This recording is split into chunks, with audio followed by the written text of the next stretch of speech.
നമസ്കാരം. വന്ദൂസ് കിച്ചൻ്റെ പുതിയൊരു വീഡിയോയിലേക്ക് എല്ലാ കൂട്ടുകാർക്കും സ്വാഗതം. ഇന്ന് നമ്മളിവിടെ ഉണ്ടാക്കാൻ പോകുന്നത് ഒരു സ്വീറ്റ് ഐറ്റമാണ് 7 കപ്പ് ബർഫി. നമ്മുടെ ചാനൽ 1000 സബ്സ്ക്രൈബേഴ്സ് ആയത് എല്ലാവരും അറിഞ്ഞിരിക്കുമെന്ന് ഞാൻ വിശ്വസിക്കുന്നു. ഇതുവരെ സപ്പോർട്ട് ചെയ്ത എല്ലാവർക്കും നന്ദി. ഇനിയും തുടർന്ന് നിങ്ങളുടെ സപ്പോർട്ട് ഉണ്ടാവുമെന്ന് ഞാൻ പ്രതീക്ഷിക്കുന്നു. ഈ ഒരു അവസരത്തിൽ സ്വീറ്റ് തന്നെ ഉണ്ടാക്കാമെന്ന് കരുതി. അപ്പോൾ ആവശ്യമുള്ള സാധനങ്ങൾ എന്തൊക്കെയാണെന്ന് നമുക്ക് നോക്കാം. പേര് പോലെ തന്നെ 7 കപ്പ് ഐറ്റംസ് വെച്ചിട്ടാണ് ഇത് ഉണ്ടാക്കുന്നത്. നെയ്യ് 1 കപ്പ്, കടലമാവ് 1 കപ്പ്, കാഷ്യൂ നട്ട് പൊടിച്ചത് 1 കപ്പ്, തേങ്ങ ചിരകിയത് 1 കപ്പ്, പഞ്ചസാര 2 കപ്പ്, പാല് 1 കപ്പ്. അപ്പോൾ ബർഫി എങ്ങനെ ഉണ്ടാക്കണമെന്ന് നമുക്ക് നോക്കാം. ഒരു പാൻ ചൂടാക്കി അതിലേക്ക് നെയ്യ് ഒഴിച്ചു കൊടുക്കാം. നെയ്യ് ഉരുകിയതിന് ശേഷം കടലമാവിട്ട് നന്നായി ഇളക്കി യോജിപ്പിക്കാം. കട്ടയൊക്കെ ഉണ്ടെങ്കിൽ നന്നായി ഉടച്ചു കൊടുത്ത് യോജിപ്പിച്ചെടുക്കണം. ഇപ്പം നെയ്യും കടലമാവും നന്നായി യോജിച്ച് വന്നിട്ടുണ്ട്. ഇനി നമുക്കിതിലേക്ക് ബാക്കിയുള്ള ഇൻഗ്രീഡിയൻസ് ചേർത്ത് കൊടുക്കാം.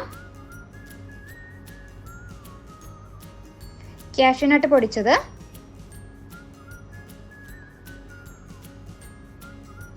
തേങ്ങ, പഞ്ചസാര,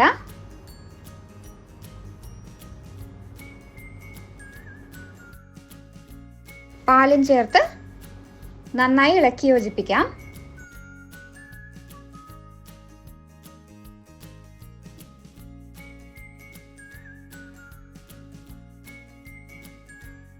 ഇപ്പം നന്നായി മിക്സായി വന്നിട്ടുണ്ട്.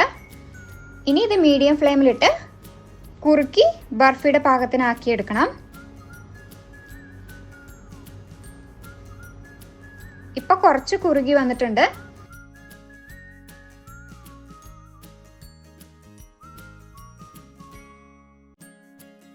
ഇത് ഇനിയും തിക്കാവണം. ഇപ്പൊ പാകത്തിന് തിക്കായിട്ടുണ്ട്.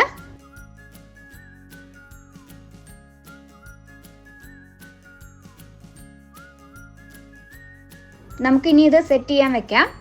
ഞാനിപ്പോൾ ഒരു കേക്കിൻ്റെ ട്രേ എടുത്ത് അതിലേക്ക് ബട്ടർ പേപ്പർ ഇട്ട് കൊടുത്തിട്ട് അതിലാണ് സെറ്റ് ചെയ്യാൻ വെക്കുന്നത്. ഇതില്ലെങ്കിൽ സാധാരണ ഒരു പ്ലേറ്റിലോ അല്ലെങ്കിൽ കുഴിയുള്ള പാത്രത്തിലോ നെയ്യ് തടവിയതിന് ശേഷം സെറ്റ് ചെയ്യാൻ വെക്കാം. ഇനി ഇത് സെറ്റാവാൻ ഒരു 40 മിനിറ്റ് മാറ്റി വെക്കാം. അപ്പോൾ പെട്ടെന്ന് സെറ്റായി കിട്ടണമെന്നുണ്ടെങ്കിൽ ഇത് ഫ്രിഡ്ജിൽ ഒരു 10-20 മിനിറ്റ് വെച്ചാൽ മതിയാവും. ഇപ്പം നമ്മുടെ ബർഫി സെറ്റായി വന്നിട്ടുണ്ട്. നമുക്കിനി ഇത് ഇഷ്ടമുള്ള വലുപ്പത്തിൽ മുറിച്ചെടുക്കാം.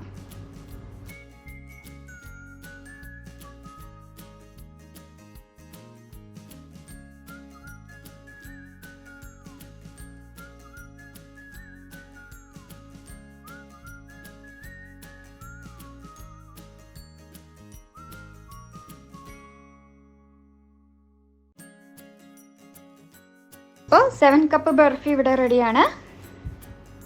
ഉണ്ടാക്കാൻ നല്ല എളുപ്പമാണ്, നല്ല ടേസ്റ്റുമാണ്. കുട്ടികൾക്കൊക്കെ ഇഷ്ടമാവും. ട്രൈ ചെയ്ത് നോക്കൂ. അഭിപ്രായം എന്നെ അറിയിക്കുക.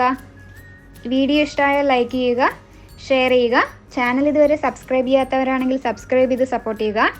ഇനിയും നല്ല വീഡിയോസായി കാണാം. നന്ദി.